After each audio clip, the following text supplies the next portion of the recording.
السلام علیکم ورحمۃ اللہ وبرکاتہ. الحمدللہ رب العالمین والصلاة والسلام علی النبی الکریم وعلی آلہ واصحابہ اجمعین. اما بعد، میرے مقالے کا موضوع ہے نزول و حفاظت قرآن کریم. قرآن کریم اللہ تعالیٰ کا وہ عظیم الشان کلام ہے جو انسانوں کی ہدایت کے لیے خالق کائنات نے اپنے آخری رسول حضور اکرم صلی اللہ علیہ وسلم پر نازل فرمایا. اللہ تعالیٰ نے قرآن کریم کی حفاظت خود اپنے ذمے لی ہے، جیسے کہ اللہ تعالیٰ کا فیصلہ قرآن کریم میں موجود ہے. اِنَّا نَحْنُ نَزَّلْنَا الذِّكْرَ وَإِنَّا لَهُ لَحَافِظُونَ. یہ ذکر یعنی قرآن کریم ہم نے ہی اتارا ہے اور ہم ہی اس کی حفاظت کرنے والے ہیں.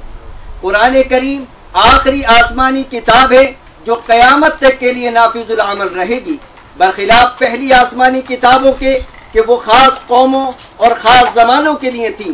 اسی لیے اللہ تعالیٰ نے ان کو قیامت تک محفوظ رکھنے کی کوئی ضمانت نہیں دی تھی، لیکن اللہ تعالیٰ نے قرآن کریم کی حفاظت کا ذمہ خود لیا ہے.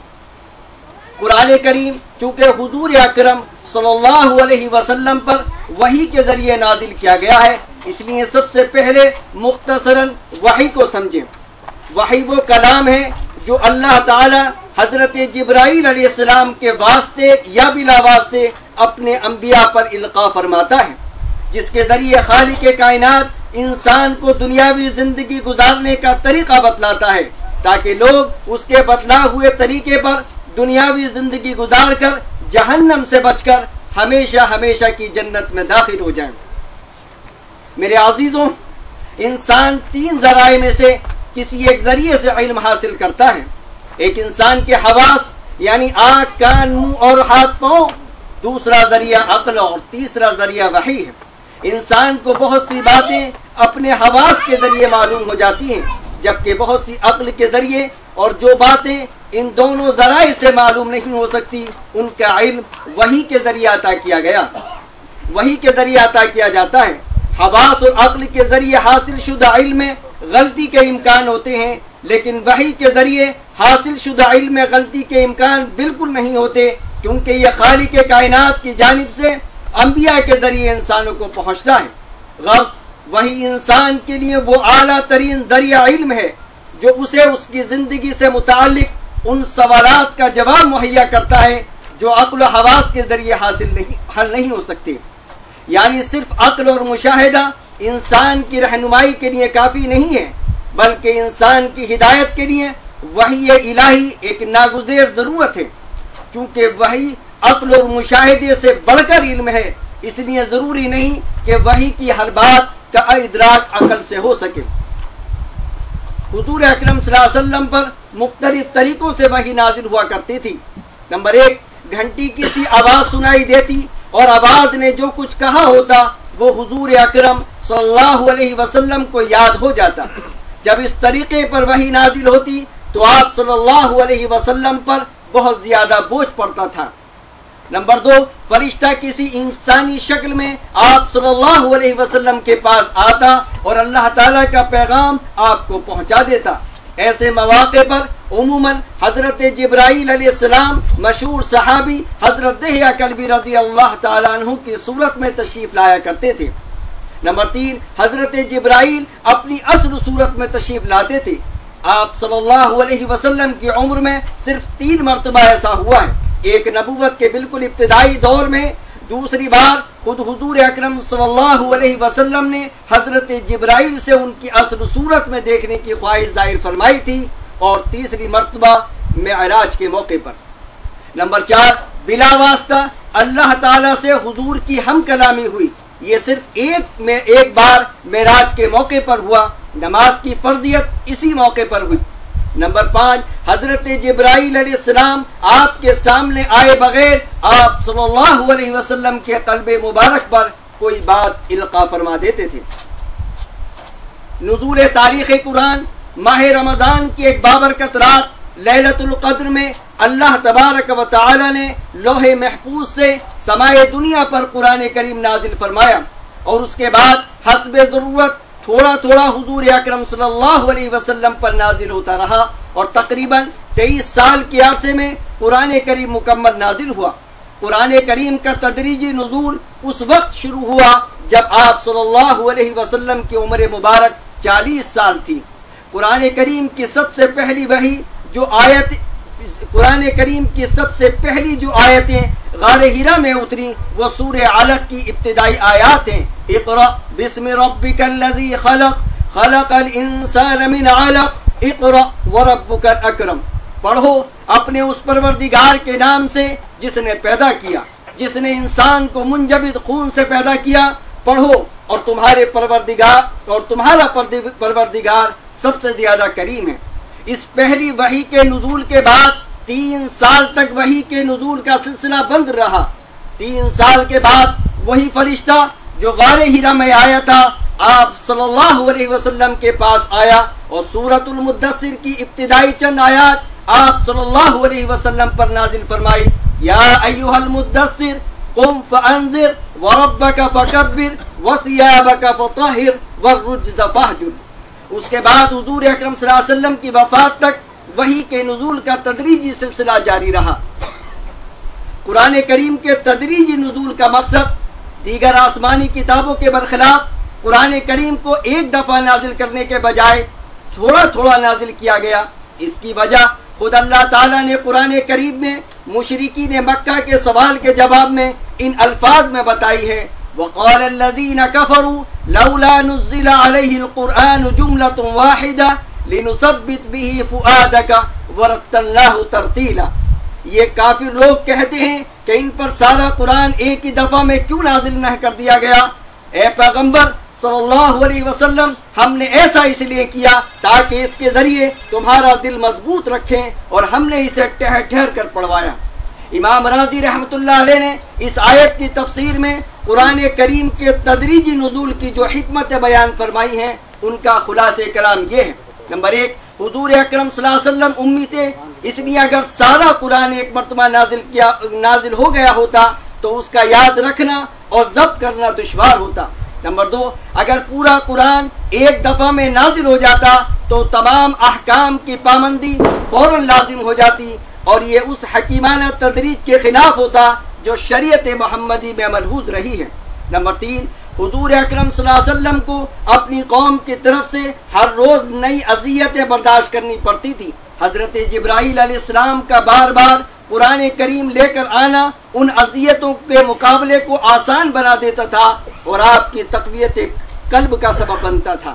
نمبر 5، قرآن کریم کا ایک حصہ لوگوں کے سوالات کے جواب اور مختلف واقعات سے متعلق ہے، اس لیے ان آیتوں کا نزول اسی وقت مناسب تھا جس وقت وہ سوالات کیے گئے یا واقعات پیش آئے۔ تاریخ حفاظت قرآن، جیسا کہ ذکر کیا گیا کہ قرآن کریم ایک ہی دفعہ میں نازل نہیں ہوا بلکہ ضرورت اور حالات کے اعتبار سے مختلف آیات نازل ہوتی رہیں۔ قرآن کریم کی حفاظت کے لیے سب سے پہلے حفظ قرآن پر زور دیا گیا، چنانچہ خود حضور اکرم صلی اللہ علیہ وسلم الفاظ کو اسی وقت دہرانے لگتے تاکہ وہ اچھی طرح سے یاد ہو جائیں۔ اس پر اللہ تعالیٰ کی جانب سے وحی نازل ہوئی کہ عین نزول وحی کے وقت جلدی جلدی الفاظ دہرانے کی ضرورت نہیں ہے، بلکہ اللہ تعالیٰ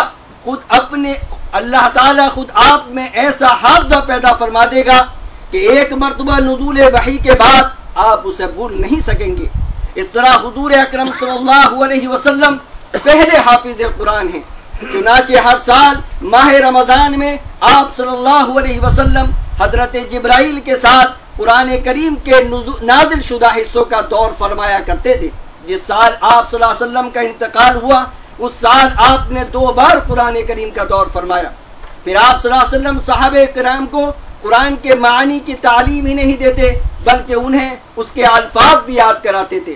اس صحابہ کرام کو قرآن کریم یاد کرنے کا اتنا شوق تھا کہ ہر شخص ایک دوسرے سے آگے بڑھنے کی فکر میں رہتا تھا، چنانچہ ہمیشہ صحابہ کرام میں ایک اچھی خاصی تعداد ایسی رہتی جو نازل شدہ قرآن کی آیات کو یاد کر لیتی اور راتوں کو نماز میں اسے دہراتی تھی۔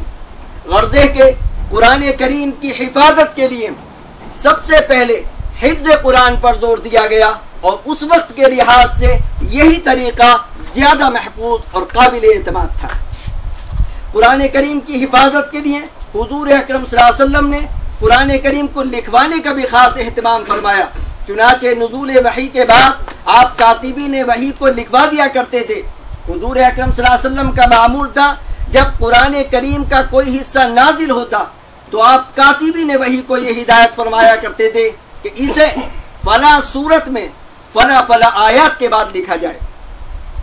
اس زمانے میں کاغذ دستیاب نہیں تھے، اس لیے یہ قرآنی آیات زیادہ تر پتھروں کی سلوں، چمڑے کے پارچوں، کھجور کی شاخوں، بانس کے ٹکڑوں، درخت کے پتوں اور جانور کی ہڈیوں پر لکھی جاتی تھی۔ کاتبین وحی میں حضرت زید ابن ثابت، خلفائے راشدین، حضرت ابی ابن کعب، حضرت زبیر ابن عوام اور حضرت معاویہ رضی اللہ عنہم اجمعین کے نام خاص طور پر ذکر کیے جاتے ہیں۔ حضرت ابوبکر صدیق کے عہد خلافت میں حفاظت قرآن، حضور اکرم صلی اللہ علیہ وسلم کے زمانے میں جتنے قرآن کریم کے نسخے لکھے گئے تھے وہ عموماً متفرق اشیاء پر لکھے ہوئے تھے۔ حضرت ابوبکر صدیق رضی اللہ تعالیٰ عنہ کے عہد خلافت میں جب جنگ یمامہ کے دوران حفاظ قرآن کی ایک بڑی جماعت شہید ہو گئی تو حضرت عمر فاروق نے حضرت ابوبکر صدیق کو قرآن کریم کو ایک جگہ جمع کروانے کا مشورہ دیا۔ حضرت ابوبکر صدیق رضی اللہ تعالیٰ عنہ ابتدا میں اس کام کے لیے تیار نہیں تھے، لیکن شرح صدر کے بعد وہ فی اس عظیم کام کے لیے تیار ہو گئے اور کاتب وحی حضرت زید ابن ثابت رضی اللہ عنہ کو اس اہم و عظیم عمل کا ذمہ دار بنایا۔ اس طرح قرآن کریم کو ایک جگہ جمع کرنے کا اہم کام شروع ہو گیا۔ حضرت زید ابن ثابت رضی اللہ تعالیٰ عنہ کاتب وحی ہونے کے ساتھ پورے قرآن کریم کے حافظ تھے۔ وہ اپنی یادداشت سے پورا قرآن کریم تحریر کر سکتے تھے۔ ان کے علاوہ اس وقت سینکڑوں حفاظ کرام موجود تھے، مگر انہوں نے یعنی حضرت زید ابن ثابت نے احتیاط کے پیش نظر صرف ایک طریقے پر بس نہیں کیا، بلکہ ان تمام ذرائع سے بیک وقت کام لے کر اس وقت تک کوئی آیت اپنے صحیفے میں درج نہیں کی جب تک اس کے متواتر ہونے کی تحریری اور زبانی شہادت نہیں مل گئی۔ اس کے علاوہ حضور نے قرآن کریم کی جو آیات اپنی نگرانی میں تحریر کروائی تھی وہ مختلف صحابہ کرام کے پاس محفوظ تھی۔ حضرت زید بن ثابت رضی اللہ تعالیٰ عنہ نے انہیں یکجا فرمایا تاکہ نیا نسخہ انہی سے نقل کیا جائے۔ اس طرح خلیفہ اول حضرت ابوبکر صدیق رضی اللہ تعالیٰ عنہ کے عہد خلافت میں قرآن کریم ایک جگہ جمع کر دیا گیا۔ حضرت عثمان غنی رضی اللہ تعالیٰ عنہ کے عہد خلافت میں حفاظت قرآن، جب حضرت عثمان غنی رضی اللہ تعالیٰ عنہ خلیفہ بنے تو اسلام عرب سے نکل کر دور دراز عجمی علاقوں میں تک پھیل گیا۔ ہر نئے علاقے کے لوگ ان صحابہ و تابعین سے قرآن سیکھتے جن کی بدولت انہیں اسلام کی نعمت حاصل ہوئی تھی۔ صحابہ کرام نے قرآن کریم حضور اکرم صلی اللہ علیہ وسلم سے مختلف قرأتوں کے مطابق سیکھا تھا، اس لیے ہر صحابی نے اپنے شاگردوں کو اسی قرأت کے مطابق قرآن پڑھایا جس کے مطابق خود انہوں نے حضور اکرم صلی اللہ علیہ وسلم سے پڑھا تھا۔ اس طرح قرأتوں کا یہ اختلاف دور دراز ممالک تک پہنچ گیا۔ لوگوں نے اپنی قرأت کو حق اور دوسری قرأتوں کو غلط سمجھنا شروع کر دیا، حالانکہ اللہ تعالیٰ ہی کی طرف سے اجازت ہے کہ مختلف قرأتوں میں قرآن کریم پڑھا جائے۔ حضرت عثمان غنی رضی اللہ تعالیٰ عنہ نے اس صورتحال کو دیکھ کر حضرت حفصہ رضی اللہ تعالیٰ عنہ کے پاس پیغام بھیجا کہ ان کے پاس حضرت ابوبکر صدیق کے تیار کرائے ہوئے جو صحیفے موجود ہیں وہ ہمارے پاس بھیج دیں۔ چنانچہ حضرت زید ابن ثابت رضی اللہ تعالیٰ عنہ کی سرپرستی میں ایک کمیٹی تشکیل دے کر ان کو مکلف کیا کہ وہ حضرت ابوبکر صدیق کے صحیفے سے نقل کر کے قرآن کریم کے چند ایسے نسخے تیار کریں جن میں صورتیں بھی مرتب ہوں۔ چنانچہ قرآن کریم کے چند نسخے تیار ہوئے اور ان کو مختلف جگہوں پر ارسال کر دیا گیا تاکہ اسی کے مطابق نسخے تیار کر کے تقسیم کر دیے جائیں۔ اس طرح امت مسلمہ میں کوئی اختلاف باقی نہ رہا اور پوری امت مسلمہ اسی نسخے کے مطابق قرآن کریم پڑھنے لگی۔ بعد میں لوگوں کی سہولت کے لیے قرآن کریم میں نقطے حرکات یعنی زبر، زیر اور پیش بھی لگائے گئے۔ نیز بچوں کو پڑھانے کی سہولت کے مد نظر قرآن کریم کو 30 باروں میں تقسیم کیا گیا۔ نماز میں تلاوت قرآن کی سہولت کے لیے رکوع کی ترتیب بھی دی گئی۔ اللہ تعالی ہمیں اہتمام سے قرآن کریم کی تلاوت کرنے والا بنائے، اس کو سمجھ کر پڑھنے والا بنائے، اس کے احکام و مسائل پر عمل کرنے والا بنائے اور اس کے پیغام کو دوسروں تک پہنچانے والا بنائے۔ آمین ثم آمین۔